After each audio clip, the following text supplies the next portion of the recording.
നമസ്കാരം. ഈ കമ്മ്യൂണിസ്റ്റുകാർക്ക് ഒരു പ്രത്യേകതയുണ്ട്. എന്ത് കാര്യത്തിനെയും അവർ വളരെ ശക്തമായി എതിർക്കും.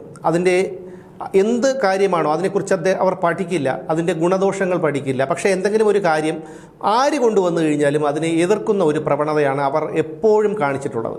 അതിൻ്റെ ഏറ്റവും വലിയ ഉദാഹരണമാണ് അവർ മുമ്പ് പല കാര്യങ്ങളെയും എതിർത്ത പല കാര്യങ്ങളെയും അവർ പിന്നീട് അംഗീകരിച്ചിട്ടുള്ളത്. കമ്പ്യൂട്ടർ, ട്രില്ലർ, GST, സ്വാശ്രയ വിദ്യാഭ്യാസം, അങ്ങനെ പല കാര്യങ്ങളെയും എതിർത്തവരാണ് ഈ കമ്മ്യൂണിസ്റ്റുകാർ.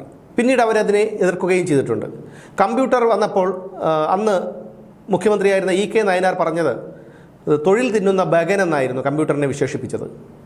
ഈ പിണറായി വിജയനൊക്കെ അന്ന് വലിയ രീതിയിലുള്ള സമരമൊക്കെ നടത്തി കമ്പ്യൂട്ടറിനെതിരായിട്ട്. ഇന്ന് അദ്ദേഹത്തിൻ്റെ മകൾ തന്നെ ഒരു IT കമ്പനി ഉടമയാണ്. ഇപ്പോൾ കമ്പ്യൂട്ടർ ഇല്ലാത്ത ഒരു ജീവിതത്തെക്കുറിച്ച് മനുഷ്യർക്ക് ചിന്തിക്കാൻ പോലും കഴിയില്ല. പക്ഷേ വർഷങ്ങൾക്ക് ശേഷം അവരതിനെ അംഗീകരിച്ചു. തെറ്റു പറയാൻ പാടില്ലല്ലോ. പിന്നെ സ്വാശ്രയ വിദ്യാഭ്യാസത്തിനെതിരെ SFI പിള്ളേരെ ഇവിടെ സമരം ചെയ്യാൻ ഇളക്കി വിട്ടിട്ടാണ് പിണറായി വിജയൻ അതേ സമയത്ത് കോയമ്പത്തൂരിലുള്ള സ്വാശ്രയ കോളേജിൽ ചേർത്ത് തൻ്റെ മകളെ പഠിപ്പിച്ചത്. സ്വാശ്രയ വിദ്യാഭ്യാസത്തെയും അവർ അംഗീകരിച്ചു. GST കേന്ദ്ര സർക്കാർ കൊണ്ടുവന്നപ്പോൾ അതിനെയും എതിർത്തു. പക്ഷെ അതിനെ എതിർത്തു എന്ന് മാത്രമല്ല, പിന്നീട് അതിനെ അംഗീകരിക്കുകയും ചെയ്തു. അങ്ങനെ എല്ലാ വിഷയങ്ങളെയും എതിർത്തില്ലെങ്കിൽ തങ്ങൾക്ക് എന്തോ ഒരു കുറച്ചിലുണ്ടാകും, മറ്റുള്ളവർക്ക് എന്ത് തോന്നും എന്നുള്ളൊരു ധാരണയാണ് അവർക്ക്. എന്നാൽ ശരിയായ സമയത്ത് എതിർക്കേണ്ടതിനെ എതിർക്കുകയും തിരുത്തേണ്ടതിനെ തിരുത്തുകയും ചെയ്തിരുന്നെങ്കിൽ കമ്മ്യൂണിസ്റ്റുകാർ ഒരിക്കലും ഇത്തരത്തിൽ അവഹേളിതരാകില്ലായിരുന്നു. അവർക്കൊരിക്കലും അവരുടെ പ്രസ്ഥാനം തകർന്നു പോകില്ലായിരുന്നു. അതിൻ്റെ ഏറ്റവും ഒടുവിലത്തെ ഉദാഹരണമാണ് ഇപ്പോഴത്തെ ഈ തെരഞ്ഞെടുപ്പ് പരാജയം കഴിഞ്ഞതിന് ശേഷമുള്ള സാഹചര്യം. ഈ തെരഞ്ഞെടുപ്പിന് മുമ്പ് എതിർത്തിരുന്ന പല വിഷയങ്ങളെയും അന്ന് ഞങ്ങളത് ചെയ്തത് തെറ്റായിപ്പോയി, അന്നത് തിരുത്തണമായിരുന്നു, ഇപ്പോൾ അത് തെറ്റാണ് എന്നാണ് നേതാക്കൾ ഇപ്പോൾ പരസ്യമായി പറയുന്നത്. അങ്ങനെ പറയുന്നതിന് അവർക്ക് യാതൊരു ഉളുപ്പുമില്ല എന്നുള്ളതാണ്. ഉദാഹരണത്തിന് പയ്യന്നൂരിലെയും അമ്പലപ്പുഴയിലെയും തളിപ്പറമ്പിലെയും കാര്യം ആദ്യമായി എടുക്കാം.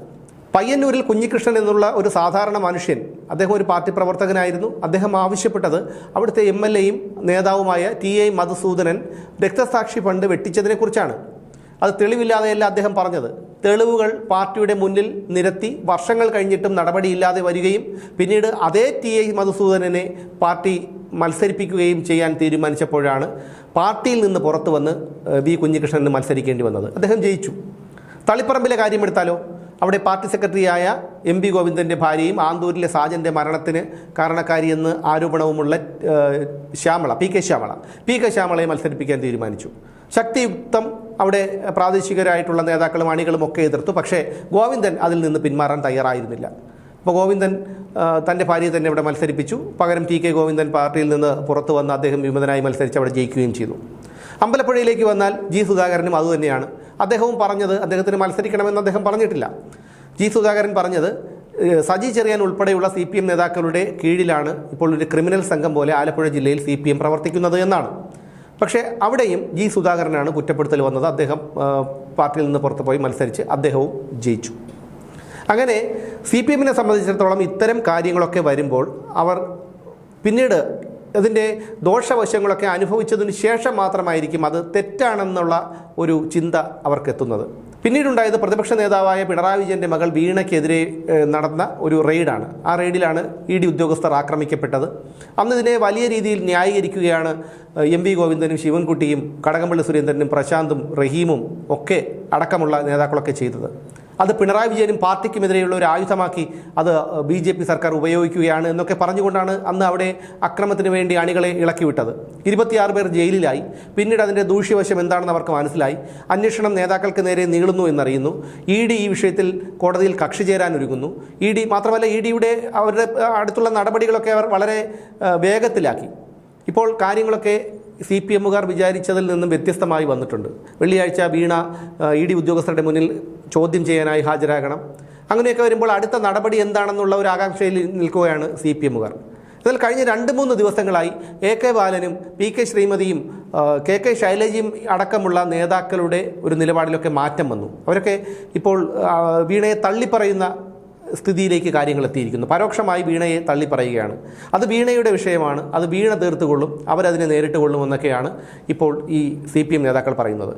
പക്ഷേ ഈ പറഞ്ഞത് മുമ്പ് പറഞ്ഞിരുന്നെങ്കിലോ ഇത്രയധികം പാർട്ടി അവഹേളിതരാകുമായിരുന്നില്ല. പിണറായി വിജയൻ്റെ വീട്ടിൽ റെയ്ഡിനെത്തിയ ഉദ്യോഗസ്ഥർ അവരുടെ ഡ്യൂട്ടി നിർവഹിച്ചിട്ട് സമാധാനമായി മടങ്ങിപ്പോകുമായിരുന്നു. ഒരുപക്ഷെ അങ്ങനെ ഒരു പ്രകോപനവും ആക്രമണവും അവിടെ ഇല്ലാതിരുന്നെങ്കിൽ EDയുടെ നടപടി ഇത്രയധികം വേഗത്തിലാകുമായിരുന്നുമില്ല. പക്ഷേ അതെല്ലാം തകിടം മറിഞ്ഞു എന്നുള്ളതാണ്. ഇപ്പോഴാണ് ഇവർക്കൊക്കെ ഒരു വെളിവും വെള്ളിയാഴ്ചയും ഒക്കെ ഉണ്ടായിരിക്കുന്നത്. അതുകൊണ്ടാണ് ഇനിയിപ്പോൾ നിലപാടൊക്കെ ഇവർ മാറ്റിയിരിക്കുന്നത്. ഇതാണ് ഞാൻ ആദ്യം പറഞ്ഞത്. സാധാരണ മനുഷ്യർ ചിന്തിക്കുന്നത് പോലെയല്ല കമ്മ്യൂണിസ്റ്റുകാർ ചിന്തിക്കുന്നത്. അവർക്ക് എപ്പോഴും ഇത്തരത്തിലുള്ള മറ്റുള്ളവർ ചിന്തിക്കുന്നതിനേക്കാൾ വിരുദ്ധമായി ചിന്തിക്കണം. ഒരു കാര്യവുമില്ലെങ്കിലും ഒരാളൊരു കാര്യം പറഞ്ഞാൽ അതിനെ എതിർക്കണം. എതിർത്തില്ലെങ്കിൽ തങ്ങൾക്കെന്തോ കുറച്ചിലാണ്, തങ്ങൾക്ക് ബുദ്ധിയില്ല എന്നൊക്കെ തോന്നിപ്പോകും. ഇനി CPM നേതാക്കളുടെ കാര്യം എടുത്തു നോക്കൂ. പി രാജീവ് അദ്ദേഹത്തിനോടൊരു കാര്യം ചോദിച്ചാൽ അദ്ദേഹം പറയുന്നത് ആർക്കെങ്കിലും മനസ്സിലാക്കാൻ കഴിയുന്ന ഒരു കാര്യമാണോ? അതുപോലെ എം വി ഗോവിന്ദൻ പറയുന്നത് ആർക്കെങ്കിലും മനസ്സിലാവുന്ന കാര്യങ്ങളാണോ? എം വി ഗോവിന്ദനെ ഇവിടെയുള്ള കാര്യം എം വി ഗോവിന്ദനോട് ചോദിച്ചാൽ അദ്ദേഹം പറയുന്നത് വെനസ്വേലയിലെയും ക്യൂബയിലെയും കാര്യങ്ങളായിരിക്കും. അപ്പോൾ ഇതുപോലെയാണ് ഇവരുടെയൊക്കെ നിലപാട്. ചിന്തിക്കേണ്ടതും ചിന്തിച്ച് പ്രവർത്തിക്കേണ്ടതുമായ കാര്യങ്ങൾ കൃത്യസമയത്ത് ചെയ്തിരുന്നെങ്കിൽ പാർട്ടി ഒരിക്കലും ഇത്തരത്തിൽ അധപതിക്കുമായിരുന്നില്ല, നേതാക്കൾ ഇത്തരത്തിൽ അവഹേളിതരാകുമായിരുന്നില്ല. CPM എന്തിനെയൊക്കെ എതിർത്തിട്ടുണ്ടോ അതിനെയൊക്കെ പിന്നീട് അംഗീകരിക്കുകയും ചെയ്യേണ്ടി വന്നിട്ടുണ്ട്. അവരംഗീകരിച്ചതും അംഗീകരിക്കാത്തതുമൊക്കെ പിന്നീടുള്ള കാര്യം. പക്ഷേ അതാത് സർക്കാരുകൾ, അത് കേന്ദ്ര സർക്കാരായിരുന്നാലും കേരളം ഭരിച്ച UDF സർക്കാരായിരുന്നാലും അവരതൊക്കെ നടപ്പിലാക്കിയിട്ടുണ്ട്. അതൊക്കെ പിന്നീട് വിജയകരമായി വന്നിട്ടുണ്ട്. അതിൻ്റെ എല്ലാം ഗുണഫലം CPMകാരും അനുഭവിച്ചിട്ടുമുണ്ട്. പക്ഷെ പിന്നീടാണ് അവർക്കത് മനസ്സിലാകുന്നത് ഞങ്ങളത് എതിർത്ത്. പക്ഷെ അതിനൊന്നും യാതൊരു ഉളുപ്പുമില്ല എന്നുള്ളതാണ്. വിഴിഞ്ഞം തുറമുഖത്തെ എതിർത്തു. ഒടുവിൽ വിഴിഞ്ഞം തുറമുഖം യാഥാർത്ഥ്യമായപ്പോൾ അതിൻ്റെ പിതൃത്വം ഏറ്റെടുക്കുന്നതിന് യാതൊരു ഉളുപ്പുമില്ലാത്തവരായി CPM മാറി എന്നുള്ളതാണ്. അന്ന് നമുക്കൊക്കെ അറിയാം. അവർ പറയുന്നത് എതിർത്തിട്ടേ ഇല്ല എന്നൊക്കെയാണ്. പക്ഷേ ജനങ്ങളൊക്കെ ഇതെല്ലാം കണ്ടുകൊണ്ടിരിക്കുകയാണ്. കണ്ടുകൊണ്ടിരിക്കുന്ന ജനങ്ങളെയാണ് ഇത്തരത്തിൽ വിഡ്ഢികളാക്കിക്കൊണ്ട് പച്ചക്കള്ളങ്ങൾ എഴുന്നള്ളിക്കുന്നത്. ഇനിയെങ്കിലും ഈ CPMകാർക്ക്, എന്തായാലും CPMന് കേരളത്തിൽ ഇനിയൊരു ഉയർത്തെഴുന്നേൽപ്പില്ല എന്നുള്ള കാര്യം ഏകദേശം ഉറപ്പായി കഴിഞ്ഞു. ഇനിയെങ്കിലും ഇത്തരത്തിലുള്ള കാര്യങ്ങൾ പറയുമ്പോൾ ഒന്നുകിൽ മിണ്ടാതെ ഇരിക്കുക, അല്ലെങ്കിൽ അതിനെക്കുറിച്ചൊന്ന് പഠിച്ചതിന് ശേഷം പറയുക. എന്തായാലും ഇവരൊക്കെ നാട് നന്നാക്കാനാണ് ഇറങ്ങിയിരിക്കുന്നത് എന്നാണല്ലോ പറയുന്നത്. അങ്ങനെയാണെങ്കിൽ അവർ ചെയ്യേണ്ടത് എന്തെങ്കിലും ഒരു വിഷയം വരുമ്പോൾ അതിനെക്കുറിച്ച് പഠിക്കുക, അതിൻ്റെ ദോഷവശങ്ങൾ സമൂഹത്തെ ബോധ്യപ്പെടുത്തുക, അതിന് ഗുണവശങ്ങൾ ഉണ്ടെങ്കിൽ അതും ബോധ്യപ്പെടുത്തുക. ജനങ്ങൾ തീരുമാനിക്കട്ടെ എന്താണ് വേണ്ടതെന്ന്, അല്ലെങ്കിൽ അത് കൊണ്ടുവന്ന കേന്ദ്ര സർക്കാരോ സംസ്ഥാന സർക്കാരോ തീരുമാനിക്കട്ടെ എന്താണ് വേണ്ടതെന്ന്. അതല്ലാതെ എന്തിനേയും കണ്ണുമടച്ചെതിർത്ത് ഇനിയും അവഹേളിതരാകാൻ നിന്നാൽ ജനങ്ങൾ കുറ്റിച്ചൂലെടുക്കുന്ന കാര്യത്തിലേക്ക് കാര്യങ്ങൾ പോകും. ഇപ്പോൾ തന്നെ SFIയും DYFIയും ഒക്കെ പല വിഷയങ്ങൾ പറഞ്ഞ്, നിസാര വിഷയങ്ങൾ പറഞ്ഞാണ് സമരങ്ങൾ നടത്തുന്നത്. ഇതൊക്കെ കാണുമ്പോൾ സത്യത്തിൽ കരയണോ ചിരിക്കണോ എന്നറിയാത്ത അവസ്ഥയിലാണ്. ഞങ്ങളൊക്കെ ഇവിടെ ഇരിപ്പുണ്ട്, ഞങ്ങളുടെ പാർട്ടിക്ക് അധികാരം പോയെങ്കിലും ഞങ്ങളൊക്കെ ഇവിടെ തന്നെ ഉണ്ട് എന്ന് ജനങ്ങളെ ബോധ്യപ്പെടുത്താനാണോ ഇത്തരത്തിലുള്ള സമരങ്ങളൊക്കെ നടത്തി ഈ പാർട്ടി അവഹേളിതരാകുന്നത് എന്ന് എനിക്ക് മനസ്സിലാകുന്നില്ല.